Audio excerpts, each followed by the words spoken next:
All right, one of the stats that I covered yesterday was which teams have been knocked out by Stanley Cup champions the most, and leading the way were Boston, Vancouver, and Philly, who show up a lot in this series of videos.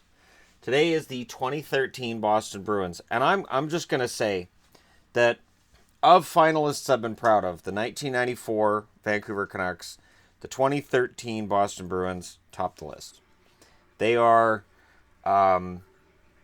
teams that, yeah, it would have been better if they won the Stanley Cup, but I was very, very proud of what these guys did. And at the same time, thank you, Maple Leafs, for letting them off the hook. Honestly. First round, they win 4-1, they lose 4-2. They win 5-2, they win 4-3 in overtime. They're up 3-1 in the series.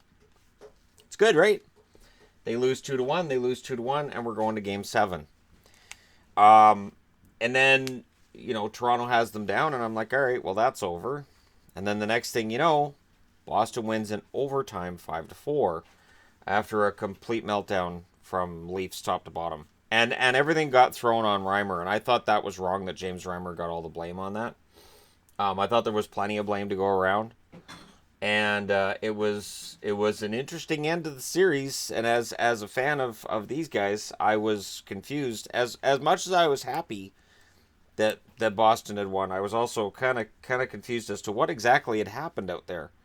And it was one of those playoffs that there were some strange goings on. And I don't know how far Toronto would have gone if they had been the ones that beat Boston. And that's a question.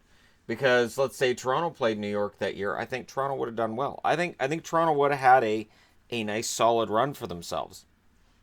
Anyways, second round, it's the New York Rangers. They win 3-2 overtime. They win 5-2. They win 2-1. They lose 4-3 in overtime. So they've been up 3-0. They lose game 4. Game 5, they win 3-1. Every time this team is up 3-0 and they lose a game, I get a little nervous because of 2010 with the Flyers. Pittsburgh in the next round, and this was, and I really think this is my biggest source of pride with the Bruins was this run and this series. They won 3-0, 6-1, 2-1 in double overtime. I remember dancing and cheering and singing and screaming. I was so happy. And then they won game 4, 1-0, which was a white knuckler, and I hated that game. Spent most of the time like, all right, score another goal. I'm ready. Score another goal. You guys can get another. No, okay, all right. And the image I remember was I remember Jerome McGinley's disappointment as he had gone to Pittsburgh from Calgary with the idea that this was his run at a Stanley Cup. I remember Sid the Kid's disappointment and all the Penguins being upset. And I remember thinking, the Bruins did that. I feel kind of awesome right now. And that it was a sweep. So they struggled against Toronto in the first round. Couldn't close it out. They closed out the Rangers on their second try, and they closed out Pittsburgh on the first. And this is one of those things where, for if you're a fan of the Leafs, that's how close they were. Being out in the first round, second round, third round, it's all still out. Anyways, in the finals, they were against Chicago, and I remember thinking to myself, okay, I've seen the Blackhawks beat up the Canucks a lot. They beat them up a lot in the playoffs, but now they're playing my Bruins. This is totally different. I can cheer for Boston now against Chicago instead of Vancouver, and I've got a good shot at seeing a happy result. This here, game 1. You want your turning point, it's right here. If Boston wins that one in overtime, they're Stanley Cup champs. They lost in triple overtime 4-3, so they're down 1-0. They won game 2, they're up 2-1. Or they tie the series at 1 with that 2-1 win in overtime. And then they won game 3 2-0. So let's go back to game 1. If they win that, they would have up 3-0 if they had won that game. What are you going to do? So they were up 2-1, and then Chicago showed up in game 4, and I was really angry about this game. Chicago wins this one in overtime 6-5. It was a close series, but I didn't like this game because there was too many goals going back and forth, and that really wasn't Boston's game. Their game was all about just shutting things down and playing their defensive style and just make them try to attack you and then get your goals on the counterattack. Very similar to what the Capitals did this year. And after that 6-5 loss, something just seemed to be out of the sails of the Bruins, and we found out after that they were fighting a lot of injuries. They lost game 5, 3-1, and they lost game 6, 3-2. So they lost 3 in a row after that 2-1 series lead. But I was still extremely proud of what they did. And there are things to look at with scoring. David Krejci, 9 goals and 17 assists to lead the way, followed by Nathan Horton, 7 goals and 12 assists. Now, Nathan Horton only played half the games that year, but because he played every game in the playoffs, there was a perception that he was healthy, a perception shared by the Columbus Blue Jackets, who signed him to a huge long-term deal that he'd play 36 games of before he'd be shelved. And as a Bruins fan, I knew Nathan Horton's time was done.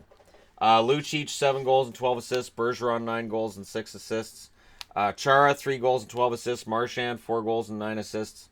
Jaromir Jagr, 10 assists. And what I remember with the playoffs that year was that Jagr, no, he didn't score a goal, but he was very important physically.